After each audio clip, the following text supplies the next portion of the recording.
Hello friends, എല്ലാവർക്കും കറിച്ചട്ടിയുടെ പുതിയൊരു എപ്പിസോഡിലേക്ക് സ്വാഗതം. ഇന്ന് നമ്മൾ കറിച്ചട്ടിയിൽ പരിചയപ്പെടുത്താൻ പോകുന്ന ഒരു പുതിയ റെസിപ്പിയാണ് നമ്മുടെ റവ പിന്നെ മൈദ ഇത് രണ്ടും ഉപയോഗിച്ചിട്ട് ചെയ്യുന്ന ഒരു അപ്പം. നമ്മൾ നല്ല വട്ടയപ്പൊക്കെ ഉണ്ടാക്കില്ല, അരിപ്പൊടിയെല്ലാം ഉപയോഗിച്ചിട്ട്. അതിന് പകരം ഇന്ന് നമ്മൾ ചെയ്യുന്നതാണ് റവയും മൈദയും ഉപയോഗിച്ചിട്ട്. അപ്പൊ നമുക്ക് നേരെ റെസിപ്പിയിലേക്ക് പോകാം. നമ്മുടെ ചാനൽ ഇതുവരെ സബ്സ്ക്രൈബ് ചെയ്യാത്തവരുണ്ടെങ്കിൽ സബ്സ്ക്രൈബ് ചെയ്യാനും ലൈക്ക് ചെയ്യാനും ആ ബെൽ ബട്ടൺ ഒന്ന് അമർത്താനും മറക്കണ്ട. അപ്പം ഉണ്ടാക്കുന്നതിലേക്കായിട്ട് നമുക്ക് എന്ത് ചെയ്യാം, നമ്മൾ 1.5 ഗ്ലാസ് റവയാണ് എടുക്കുന്നത്. 1.5 ഗ്ലാസ് റവ എടുക്കുകയാണെങ്കിൽ അതിന്റെ നേർ പകുതി 3/4 ഗ്ലാസ് മൈദയാണ് നമ്മൾ അടുത്തതായിട്ട് എടുക്കുന്നത്. ഇനി ഇതിലേക്ക് നമ്മൾ ഉപയോഗിക്കുന്നതാണ് ആലിൻസൻസിന്റെ ഈസി ബേക്ക് ഈസ്റ്റാണ് നമ്മളിവിടെ യൂസ് ചെയ്യുന്നത്. അപ്പം നിങ്ങൾക്ക് ഏത് ഇൻസ്റ്റന്റ് ഈസ്റ്റ് വേണമെങ്കിലും യൂസ് ചെയ്യാം. ഒരു 1/4 ടീസ്പൂൺ ഈസ്റ്റാണ് നമ്മളിവിടെ യൂസ് ചെയ്യുന്നത്. അപ്പം നമ്മളിവിടെ എടുത്തിരിക്കുന്നത് 3/4 ഗ്ലാസ് മൈദ, 1.5 ഗ്ലാസ് റവ, ഒരു 1/4 ടീസ്പൂൺ ഇൻസ്റ്റൻറ്റ് ഈസ്റ്റ്. ഇനി നമ്മളിതിലേക്ക് ആവശ്യത്തിനുള്ള പഞ്ചസാരയാണ് ആഡ് ചെയ്യാൻ പോകുന്നത്. നമ്മളിവിടെ ഒരു 5-6 ടേബിൾ സ്പൂൺ പഞ്ചസാരയാണ് യൂസ് ചെയ്യാൻ പോകുന്നത്. ഓരോരുത്തർക്കും മധുരം എത്ര വേണം എന്നതിനനുസരിച്ച് ഇതിൻ്റെ അളവ് മാറ്റി പിടിക്കാവുന്നതാണ്. ഇതിലേക്ക് നമ്മൾ പറഞ്ഞതുപോലെ ഒരു 1/4 ടീസ്പൂണിൻ്റെ അടുത്ത് തന്നെ നമ്മൾ ഉപ്പും ആഡ് ചെയ്യുന്നുണ്ട് ടേസ്റ്റിന് വേണ്ടിയിട്ട്. എന്നിട്ട് അതെല്ലാം കൂടി നന്നായിട്ടൊന്ന് ഇളക്കുക. ഇനി ഈ മിശ്രിതം നമ്മൾ എന്ത് ചെയ്യുന്നു, നമ്മുടെ ഒരു മിക്സിയുടെ ജാർ എടുത്തിട്ട് നേരെ അതിലേക്ക് ഇടുന്നു. എന്നിട്ട് ആവശ്യത്തിനുള്ള വെള്ളം നമ്മൾ ഇതിലേക്ക് ചേർക്കുന്നു. വെള്ളം എന്ന് പറയുമ്പോൾ നമുക്ക് നല്ല ഒരു പേസ്റ്റ് പരുവത്തിലാണ് വേണ്ടത്. അപ്പോൾ അതേ പാകത്തിനുള്ളൊരു വെള്ളം നമ്മളിതിലേക്ക് ആഡ് ചെയ്യുന്നത്. കുറച്ച് നെകക്കൻ ലെവലിൽ എടുത്തിട്ട് നമ്മൾ നല്ലോണം ഒന്ന് മിക്സ് ചെയ്തെടുക്കും. അതിന് ശേഷമാണ് മിക്സിയിൽ നന്നായിട്ട് അരച്ചെടുക്കുന്നത്.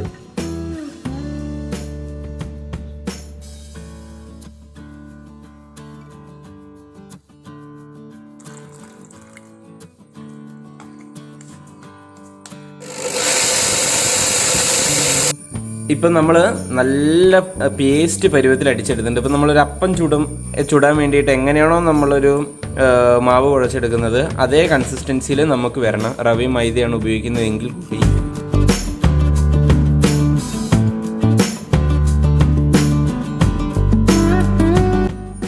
നമ്മൾ അരച്ചു വെച്ചിരിക്കുന്ന ഈ മിശ്രിതം നമ്മളൊരു അരമണിക്കൂർ അത്രയെങ്കിലും നമ്മൾ മിനിമം വെക്കണം, ഒന്ന് പൊന്തി വരാൻ വേണ്ടിയിട്ട്.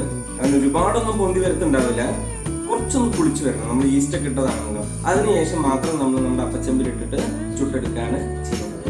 അപ്പോൾ നമുക്കിത് തൽക്കാലം ഒരു അരമണിക്കൂർ നേരത്തേക്ക് അടച്ചു വെക്കാം. അപ്പോൾ നമ്മൾ അരമണിക്കൂർ കഴിഞ്ഞിട്ട് നോക്കുമ്പോൾ അത്യാവശ്യം നന്നായി വന്നിട്ടുണ്ട് അപ്പത്തിൻ്റെ മാവ്. നമുക്കിനി മെല്ലവനെ ചുട്ടെടുക്കാം കേട്ടോ. അപ്പം നമുക്ക് ചുടാൻ വേണ്ടി ഒഴിച്ചു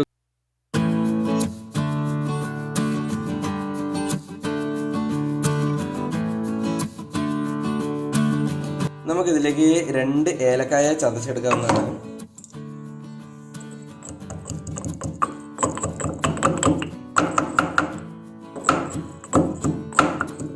അത് ഇതിലേക്ക് ആഡ് ചെയ്ത് കൊടുക്കാം.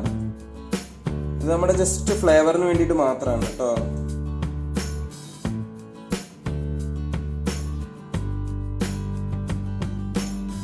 അപ്പം നമ്മൾ നല്ല ഭംഗിയിൽ അലങ്കരിച്ചിട്ടുണ്ട്. ഇനി നമുക്ക് ഇവനെ ഒന്ന് ചുട്ടെടുക്കാവുന്നതാണ്.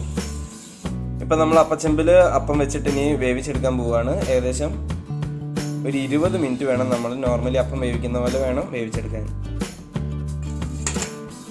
ഓപ്പൺ ചെയ്ത് നോക്കട്ടെ നമ്മുടെ അപ്പം എങ്ങനെ റെഡി ആയിട്ടുണ്ടെന്ന് അറിയാൻ.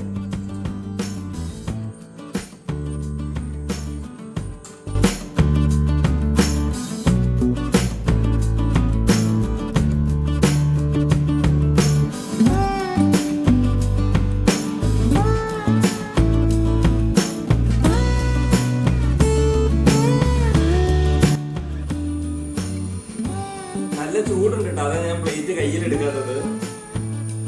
നമ്മുടെ ടേസ്റ്റ് നോക്കട്ടെ. ഇപ്പൊ ഏകദേശം ഈ ഒരു അപ്പം ഉണ്ടാക്കാൻ വേണ്ടി നമ്മൾ എടുക്കുന്ന ടൈം അരമണിക്കൂർ നമ്മൾ മൂടി വെക്കുന്നത് 20 മിനിറ്റ് അപ്പം ചൂടാൻ. ഒരു 1 അവർ നിങ്ങൾ രാവിലെ സമയം കണ്ടെത്തുകയാണെങ്കിൽ അടിപൊളിയായിട്ട് എത്ര നല്ല എന്താ പറയാ നല്ല ഭംഗിയുള്ള ഒരു അപ്പം നിങ്ങൾക്ക് ചെയ്തെടുക്കാവുന്നതാണ്. അപ്പം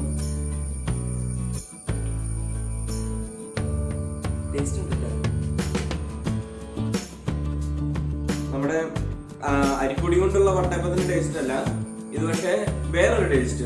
റവയും മൈദയൊക്കെ ചേർന്ന് കഴിഞ്ഞപ്പോൾ ഉള്ള നല്ലൊരു സ്നാക്സ് ആയിട്ട് നമുക്ക് ഉപയോഗിക്കുമ്പോൾ പിള്ളേർക്കൊക്കെ ആണെങ്കിൽ ഈ പറഞ്ഞ പോലെ മുന്തിരി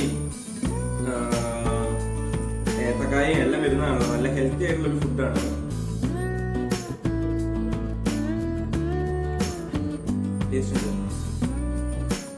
ഒന്ന് തണുത്തതിന് ശേഷം കഴിക്കുന്നതായിരിക്കും കുറച്ചും കൂടി നല്ലത്.